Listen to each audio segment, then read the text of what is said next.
Well, bye, George. Good. Well, afternoon, everybody. Love to say good morning, but all this rain got us all a little sleepy. Caught up on some sleep. Not like we needed it, but we did. And we're taking it pretty easy, given we got 3 days of rain. The ground is soft like a sponge. Just up here at Arnold's farm, seeing we have to move pasture, but they're good. They're good for the weekend. It's Friday today, so yeah, we're good till Monday. We'll come back Monday, see what they've done, and maybe move them again. This field that they're in now is the last field of the entire rotation of the farm. So we've done the whole farm one rotation, and it's only the 8th of June, which is unusual considering our past methods. But like I said, if you want different results, you got to start doing different things. So you can't just keep expecting different things with doing the same thing. So if that makes any sense, we've done something different and we're seeing different results. We're looking at grass that grows back so much faster just because we went in quickly. We just clipped it down, kind of slowed the big stuff down, and the other stuff is still growing. So we got lots and lots of grass. So we'll start the new rotation, I'm guessing Monday. Start back where we started, and we'll keep them there for maybe 2 days, a little bit longer. Not much longer, but a little bit longer. And we're gonna do that whole rotation again. And at this rate, we're gonna be doing like 10 rotations this year versus maybe 3 that we did. So the whole idea is just to move fast, take a little bit and leave a lot, and hopefully that's gonna change something. So we're gonna go do the rounds. We gotta get going. It's pretty damn late, but there's not much to do. We're working in the shop. So we're just out here in the back with the fall group cows in the hayfield. I had to come add a couple more pickets. He was touching the ground. He was 2 inches from the ground in some spots. They haven't walked over it, so pretty impressed. I thought for sure they would have got out. But I'm just coming and adding a couple more pickets. The cows are up in this sumac island, as we call it, and I'm glad they are. They bedded there for the night and they're staying there, so they're not mucking up the field, which is pretty nice. The field is actually pretty good shape for the amount of rain that we got, but we do have pretty good spacing and they have a fair bit of room, so hopefully they'll knock down some of these trees. They like to scratch on them and break them, so that's good. Perfect shade, nice canopy, and there's pretty open so the wind blows through it, so that's why they love it there. But yeah, they really mowed it down. It's nice fencing with the grass cut. Don't gotta worry about anything shorting out here. So we're just out here with the heifers, moving them. This pasture was 2 days, 2-day pasture. We're just kind of making it longer because we're keeping them in here longer because there's so much grass, a lot of old stuff I like to put in the knockdown. Anyways, I noticed with all that rain that we had, see, we got water, standing water. So in some areas we have compaction, and that's what happens. Water cannot go anywhere. This is an extreme case. Some areas we're pretty good.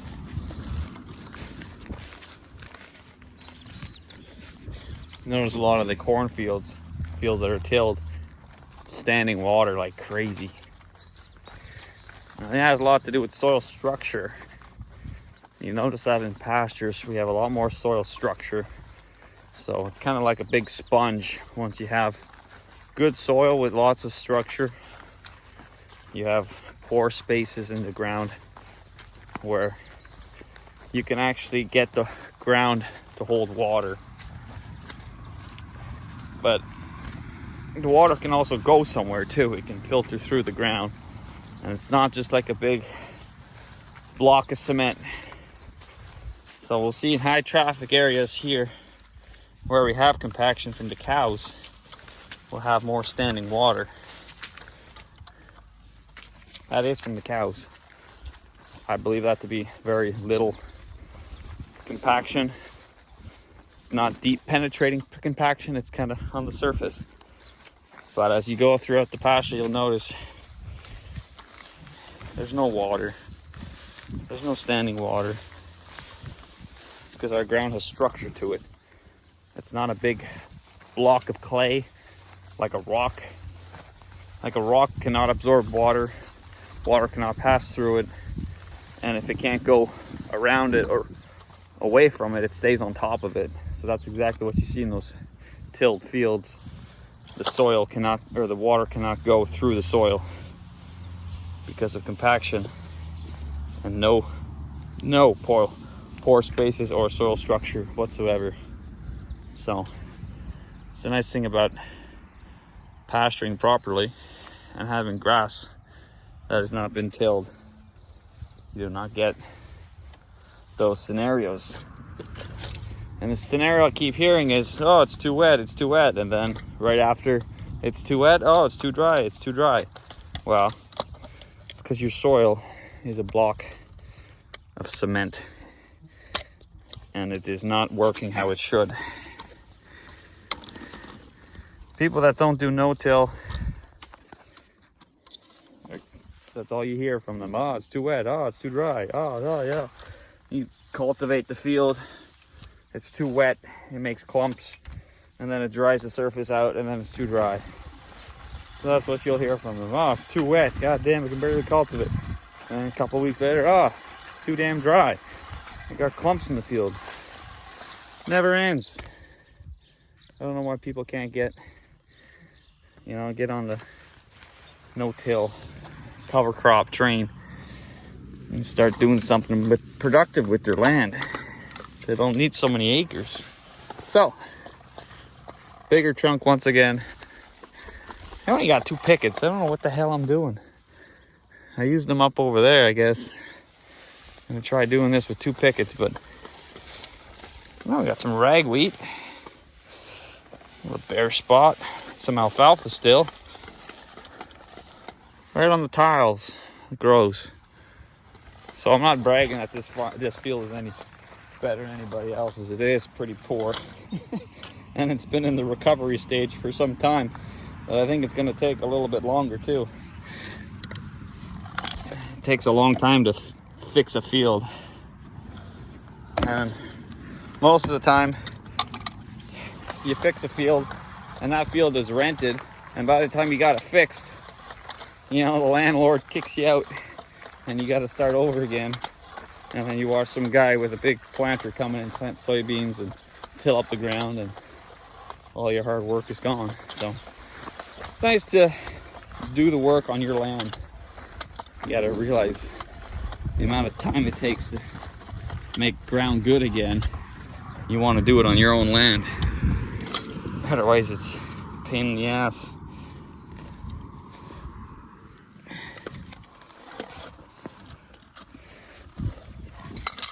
So you don't want to do this too long in a thunderstorm. I didn't want to go at the end, so I just picked up the middle post and put it over my head, and under they went. Lightning and shit, you don't want to do that for long.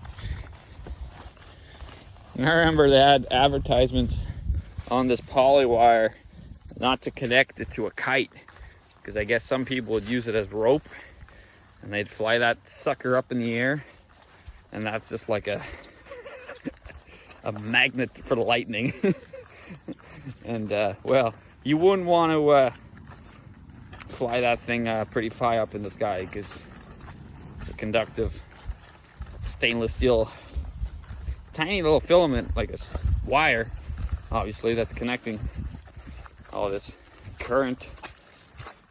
Not only just plastic, but there's little stainless steel wires in there. Stainless steel is very conductive, that's why it's very thin. Doesn't have to be very thick, but it'll hold power, so don't use it as a kite. So even though our water trough's not leaking, we have some water here, and I'm starting to think maybe the tub leaks. Would I be surprised? No, I think it has something to do with the 2.5 inches of rain. So we're gonna move this. I gotta give it to the weather forecast yesterday. They were spot on. We got all our chores done, and by like 12 o'clock, boom, rain. And now today, more rain. We're gonna have like 3 or 4 days of rain, which is beautiful. That's like a weekend, a long weekend for us. Just taking it easy, being extremely lazy, but not actually that lazy. We're still doing stuff, just taking our time with it and not looking for work.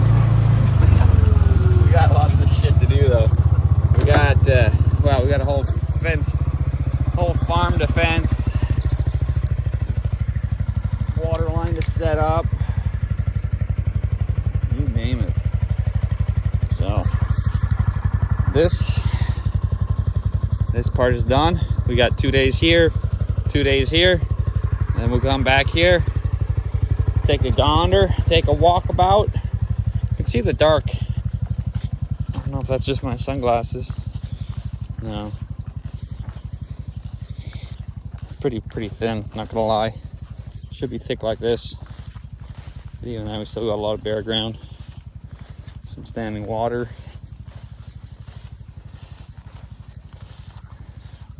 Used to have chickens out here, mind you. A long time ago.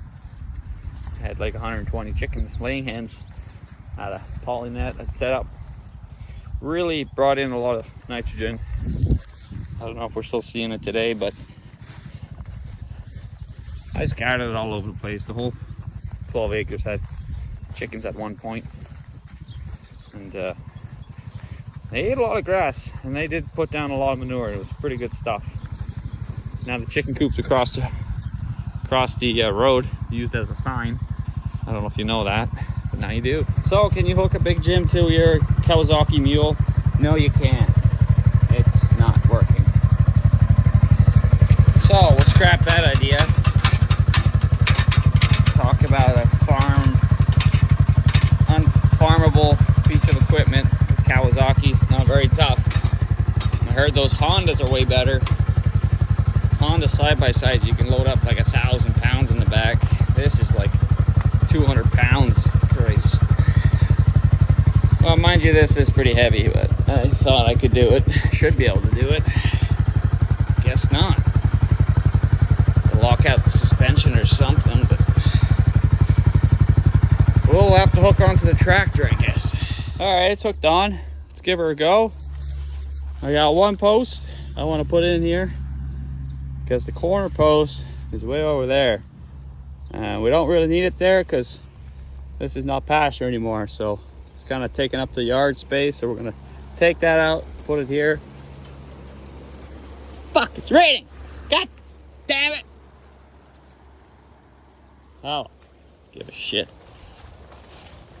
So, in the rain we go.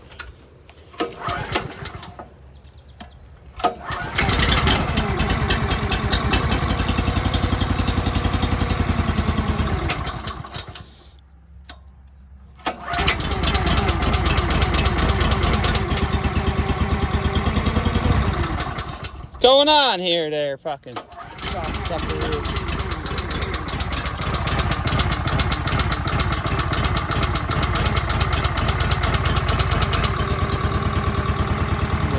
Up a little bit, maybe.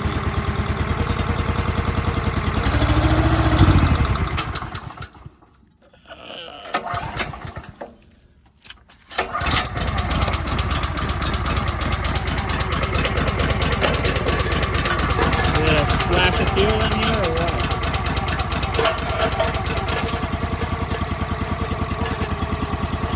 God damn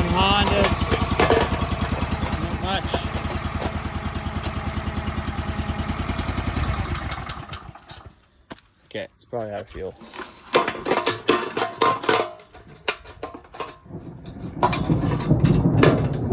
Oh, Matthew's gonna get wet. Probably shouldn't be throwing this up in the air with lightning, so we're gonna come back at a more appropriate time, everybody. Thanks for watching. Matt's pounding. All that money we paid for the damn thing. They didn't even send him with a full tank of gas. So we gotta go get gas. And now it's raining, and it's gonna be raining all day, so I'm gonna have to go find my raincoat. Or take a long nap. I don't know. Maybe a long nap. Sounds a lot better than working in the rain. Yeah, we're gonna do that. We'll go get some fuel after. Maybe. It's like a lot of rain. Day for the grass. Gotta let the grass grow today. Alright, we haven't emptied it since yesterday, but now we're up to 2.5 inches. 2.5 inches of rain in 2 days. Wow, this day's not over yet, so who knows how much we'll have. We'll probably have, I want to say 3 inches by the end of 3 or 4 days it's supposed to rain, if not more.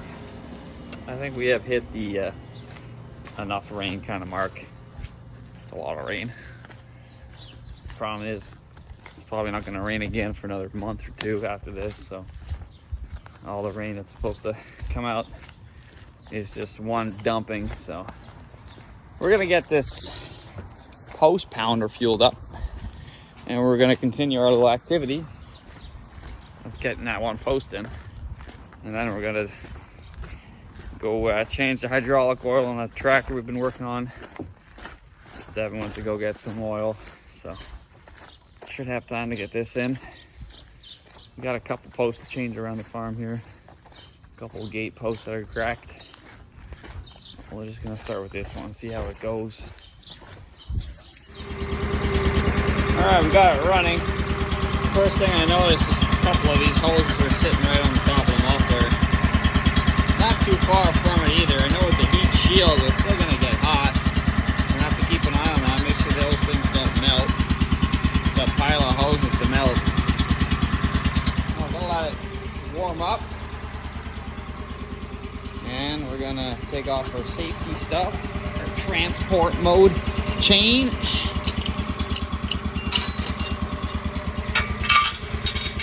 That's just so that she's not flopping around on transport. There's a lot of weight there. So.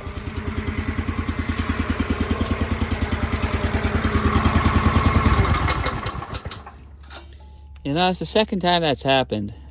As soon as I go to throttle it up, she dies. I thought it was the fuel. This is off.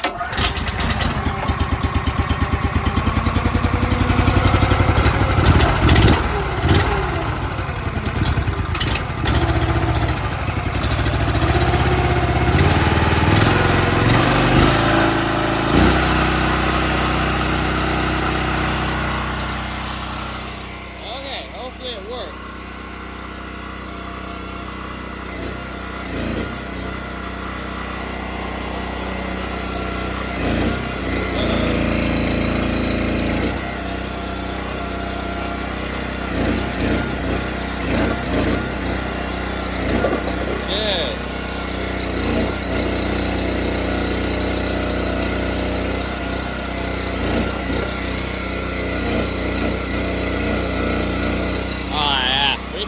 Big logs under there.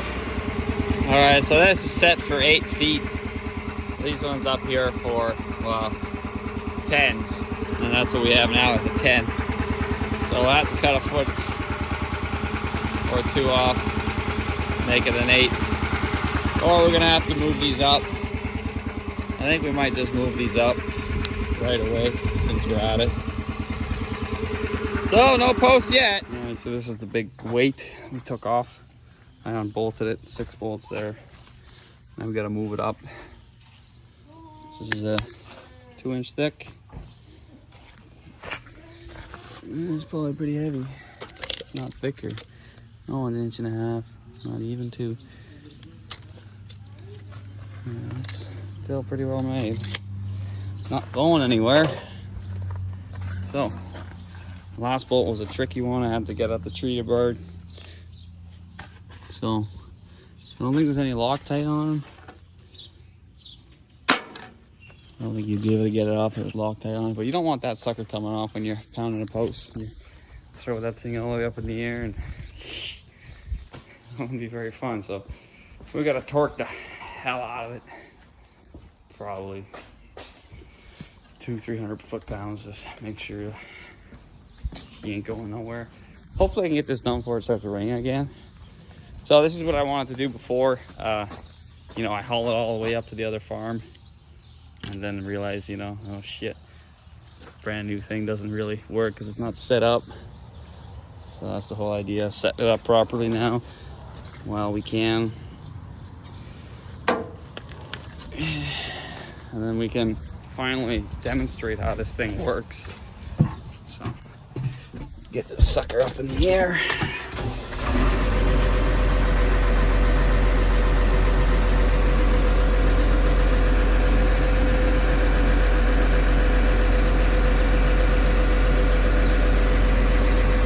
Where a forklift would be kind of handy.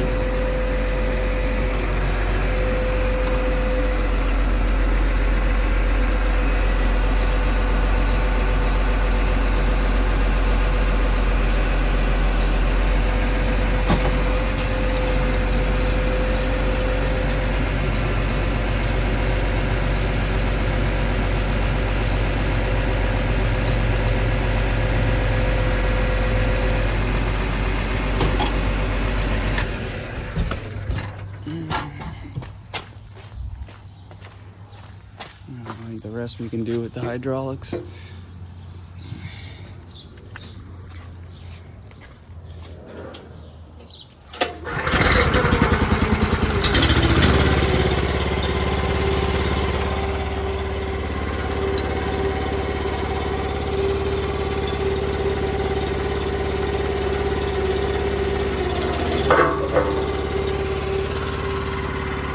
Step ladder.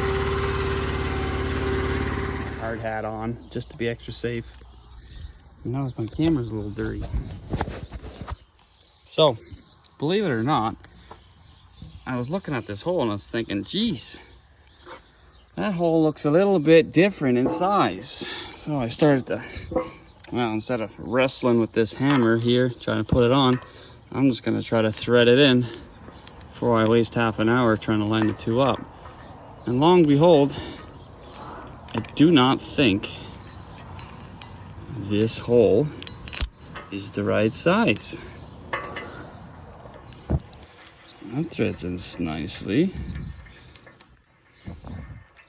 Why the hell would they put a different size? Yeah, it's not. What the hell? I think there's spiders in my helmet. Yeah, there is. Right there. I felt them crawling around. That's what I get for trying to be safe, I guess. Ugh. So yeah, I guess you cannot, or they don't want you to, extend this up there. This must be brackets for something else, but our wheat heart had the same damn things. Same bolt holes. So I may have done all this for absolutely nothing. I swear to God, I have a spider in my hair. Oh, man. Alright, they fit. They were just a little bit of paint from manufacturer, so I have to get that off.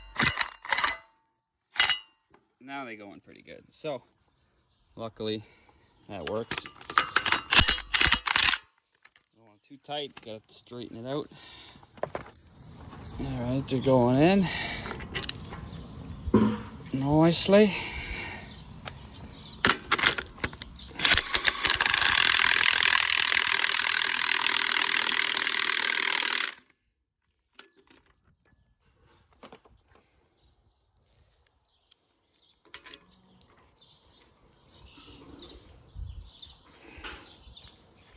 Poor bird.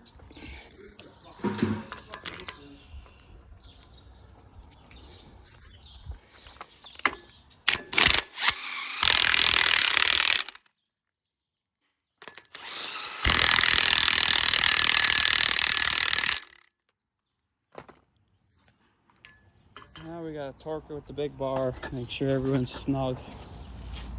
I don't want that sucker coming off.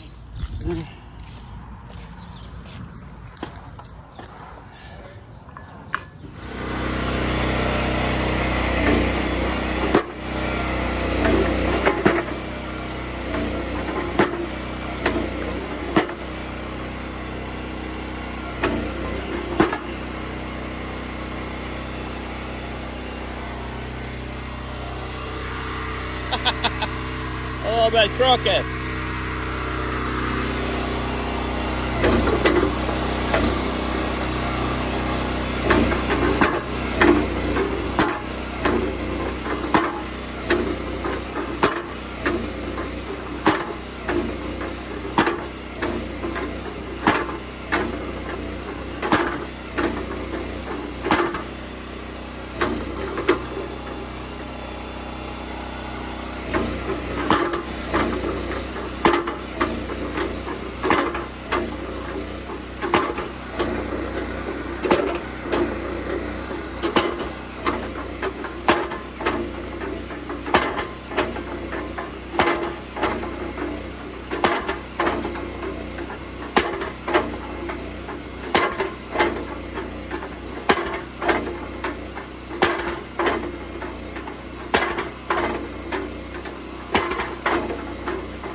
That's all she wrote, folks. Stop her there.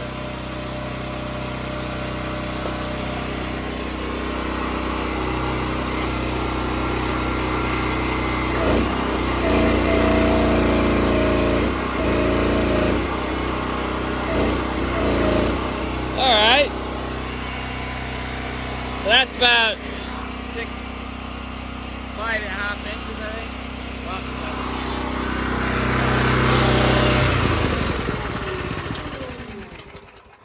So that's a 10-foot post driven in 4 feet, I guess. Let's see how much we got. I want to say we have over 5 feet.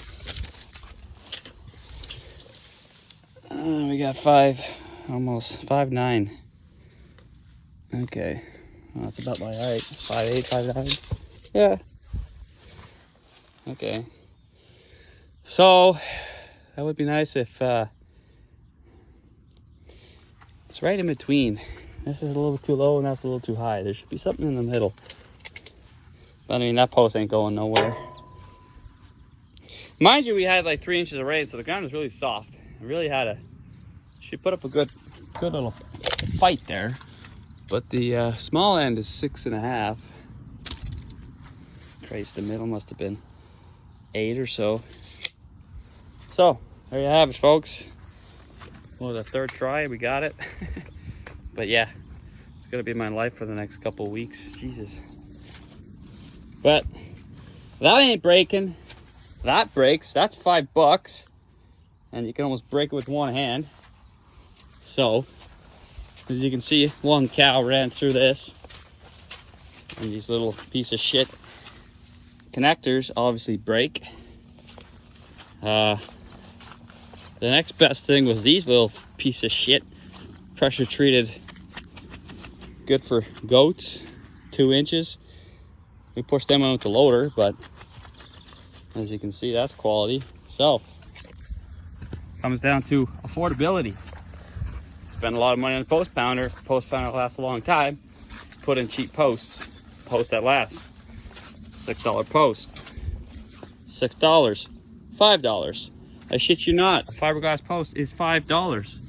A T-post, a little metal T-post, $13.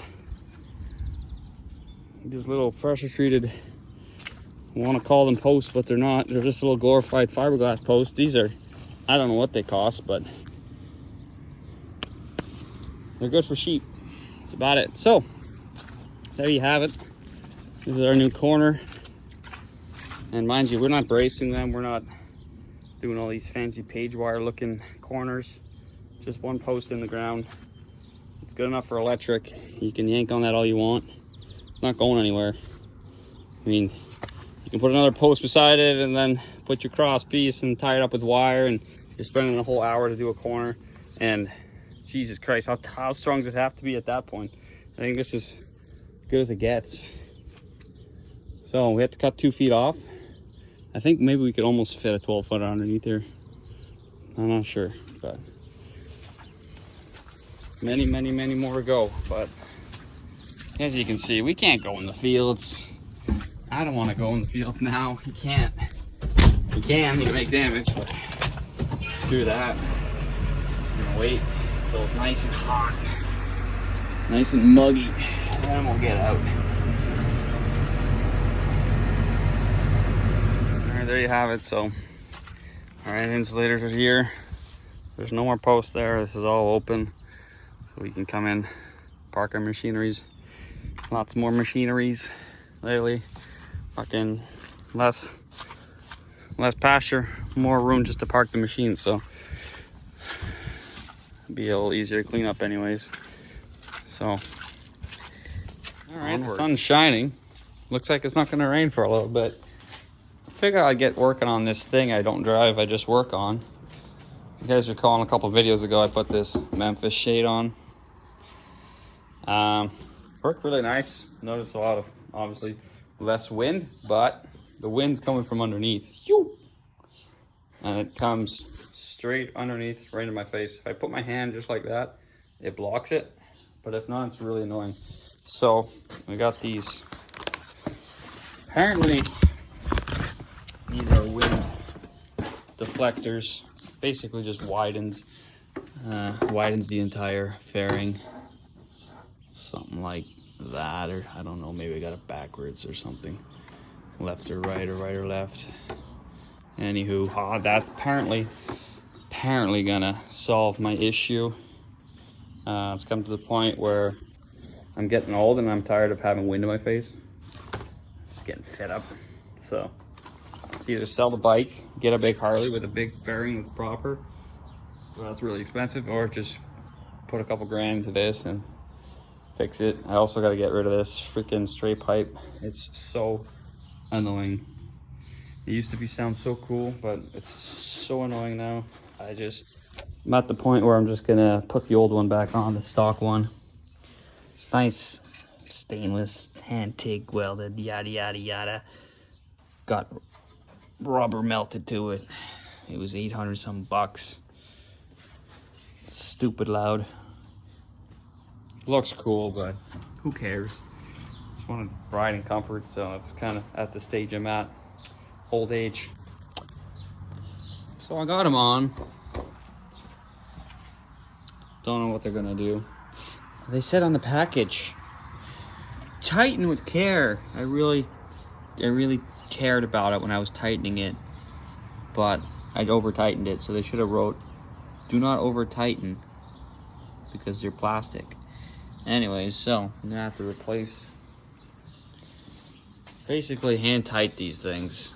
There's no point tightening with a screwdriver. And now I need another one of these. 2 chickens left. Hey, Piper, you guys gonna herd them out of here? Herd them out of here. Come on.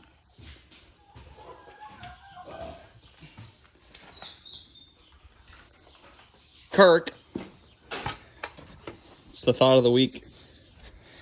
Time to get laid. Time to get laid. Good idea. On a fucking Friday after work, king, and oil. Yeah, so Devin just changed the hydraulic oil. It has not been changed since 2014. No. Or 2016. 16. We're not sure. Mind you, we are 2024, so. It was long overdue. Yeah. You write in the book yet? No, we're gonna have to write it down this time. Write in the book. So. Clean my hands off and I'll start I think we did $700. $700 in filters and oil. Well, not even the oil, just the filters. $600 in oil. So we got two oil filters for the next 2 tractors to change, and Yeah. You already slept in the job. Wow, they don't even say the total on the bills anymore. The fuck. Look, they just write them all down. $187 for the big filter. So this was the big filter that was most expensive. See, the goddamn paint was worn off of it. We couldn't get a Fleet Guard anymore. We had to get a case. The Fleet Guards they don't make them anymore. So, oil change, hydraulic change, fuel filter change, air filter change, and lots of oil. So yeah, that's its service for, was it 11,000 hours? Never change the engine oil. Change it every 500 hours. It's supposed to be 600. In the book it says 600, but we do 500. I've never heard of 600. You're supposed to, some people do 250, so. Chickens, get out, guys, get out, go. So this is the log book of oil or maintenance. 2014, 4,000. So I don't know if they just forgot to write the shit down, but we're gonna add to it. Not too good. So we got so we just added some things. We did the cab filters last year, and then we did everything. We're up to 11,240 hours. Back in 2012 we were at 3,700 hours.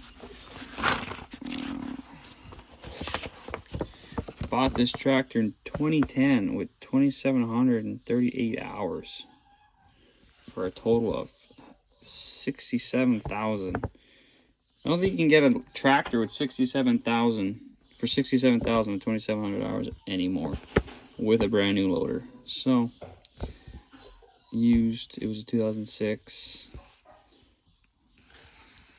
Pretty crazy. So 2016 is the last record for the oil change or the hydraulic, and now we do it at 500, not 600. So yeah, there's our maintenance report. We are pretty good on maintenance, but we're not good on recording maintenance, so don't think that we are a little bit slow on the hydraulic oil. It was always kind of a thing, but we realized that hydraulic oil is oil and it breaks down just like engine oil. So just because it doesn't get dirty, you still got to change it. Maybe not every 500 hours, but you know, maybe you can skip maybe every 1,000 hours or something. But don't wait. If that's true from 2016 to 2024, that's probably not a good idea. If it's true, I don't know. It's hard to say. I just realized that was 8 years ago we changed the hydraulic oil, so I wrote it down. So now we know. A visual reminder. I really hope that wasn't right. 8 years. That's a long time. That wears everything out. You go change a hydraulic pump. That's expensive. It's a little more expensive than just changing the oil every 1,000 hours. So they're dumping some stuff in there now. They'll dump. You putting engine oil in the back, or? And oh, that's the good stuff. Antifreeze. And Prestone in the hydraulic system. I've never heard of that. Fresh water. What the fuck? What the fuck are you guys putting in? Right there in front of you. UTTF? Universal Tractor Fluid. Universal Transmission Fluid. Funnel anymore. Want to take the funnel over to the other side? Or dump those tails in? Yeah. Before we get another fucking shower. Cheap shit.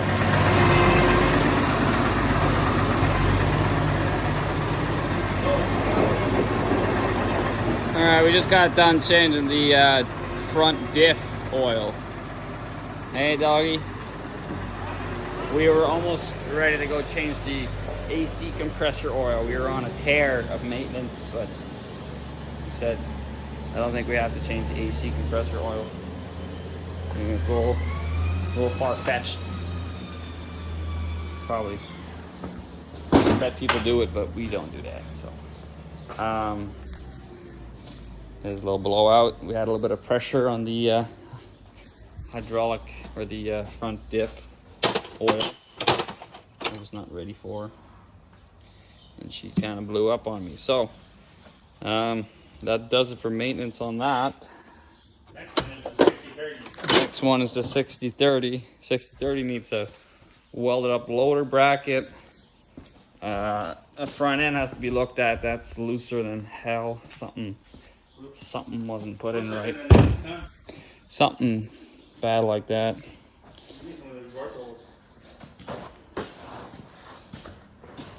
So, we spent a lot of money on maintenance. Wow, you have to keep the tractors up. Yeah, you don't want to buy a new tractor. Sure, I do. Kirk might buy us a new tractor. That's right. This guy. You want to bring my tools? Here, look.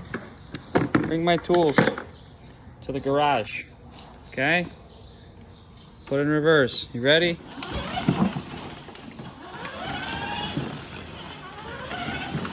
Bang, right into the base. Turn.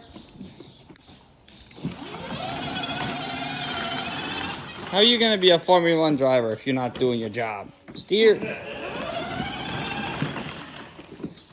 You're going to be racing soon.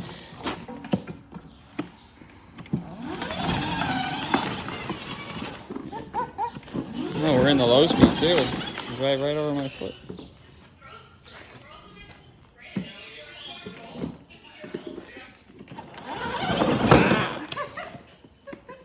Oh, he fell. Back to the motorbike. I found this nice round hex key bolt to replace these plastic ones. It tapped right through. I cut it small enough so I can screw it in and kind of made its own threads. So we'll see if that holds up or what. Better than these plastic little stupid things.